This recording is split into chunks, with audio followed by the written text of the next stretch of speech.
Joignez-vous à la discussion. Appelez ou textez le 187 Cube Radio. 1877-827-2346. Philippe Richard Bertrand est avec nous. Il co-anime Prends pas ça pour du cash. Dernière émission cette semaine, vous autres aussi? Ouais, dernière émission cette semaine. On a eu la chance de continuer le débat sur la voiture électrique. On a invité Mario Dumont, comme tu le sais, à Cube, avec le Journal de Montréal. On est plusieurs à s'astiner entre moi, Philippe Bertrand, Francis Gossien, Pierre-Olivier Zappa, Mario Dumont. On s'astine tous. Richard Martineau. J'ai même crashé l'émission de Richard hier. Puis moi? Ben, tu nous as pas interpellés. Je ne vais pas vous interpeller. T'invites ou t'invites pas.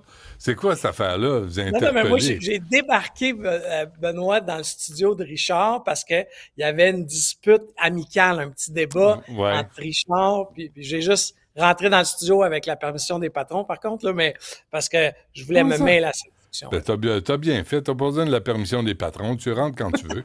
C'est quoi cette affaire-là? Là, on veut couper 1,5 milliard dans les écoles publiques. Oui, honnêtement, pense-y, là, Benoît, là. Honnêtement, les murs des écoles tiennent dans certains endroits avec, je vais appeler ça de la cage à poules, parce que je sais pas comment ça s'appelle, là, mais du genre de... La broche. La broche, OK? Il y a des aires climatisées qui fonctionnent plus, il y a des systèmes de chauffage, il y a des centres sportifs ils vont fermer. Il faut pas oublier que dans certaines régions du Québec, OK, l'amphithéâtre, la salle sportive, c'est la salle sportive de la ville aussi, tu comprends? Ou de l'arrondissement, tu comprends? Alors là, d'imposer des coupures de 510 millions, encore une fois, par contre, je suis le premier à dire, quand il n'y a plus d'argent, il n'y a plus d'argent, mais avons-nous fait les bons choix pour en arriver là? Mais c'est drôle parce qu'il n'y a plus d'argent pour l'école publique, mais il y avait de l'argent pour des crosseurs pour Satlic. C'est drôle. Il y a plus d'argent pour les écoles publiques, mais il y en a pour Lyon Électrique qui vient de faire faillite. Il n'y a plus d'argent pour les écoles publiques, mais il y en avait pour Nordvolt qui nous ont fait des mains. Des drôles de circonstances. Nordvolt, Taiga, LeaderTech. Tu sais, je te prépare une chronique pour vendredi. Là, je vais t'en nommer des compagnies qu'on pensait faire des home runs, là, puis on n'a pas fait des coups de circuit pantoute. Là. Ouais. Alors, moi, je trouve ça plate parce que tu comprends que dans le système public d'école, là, déjà, c'est pas facile. Les employés sont sous pression. Là, on leur coupe 1,5 milliard. On a un gros problème à plein d'égards pour les garçons à l'école. OK? Est-ce qu'on va couper dans le service de ces jeunes-là? Est-ce que le sport va être coupé? Parce que moi, je vais te dire, s'il n'y avait pas eu de sport pour mes garçons, là, Benoît, là, je suis pas sûr que ça serait bien passé au secondaire.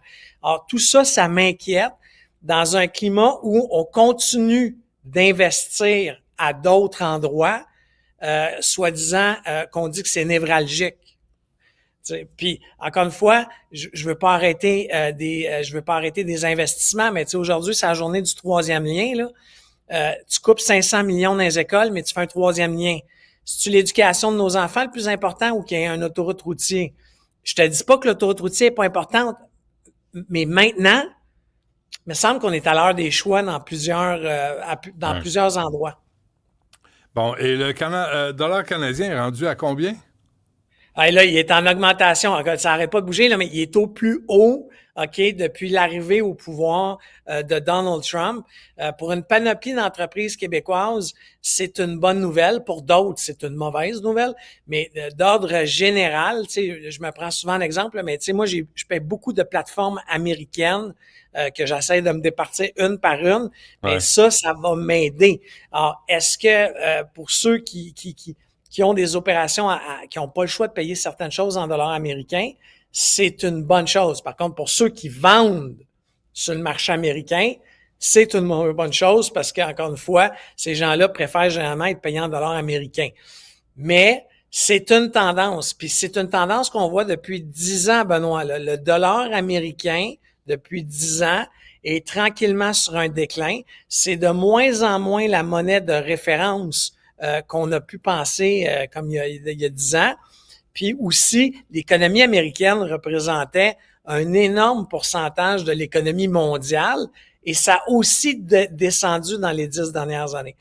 Donc, si les pronostics arrivent, puis une diminution de l'économie américaine dans la prochaine année, parce qu'ils s'attendent à une méga récession aux États-Unis avec les politiques de M. Trump, là, les Américains n'ont plus de pouvoir d'achat. Là.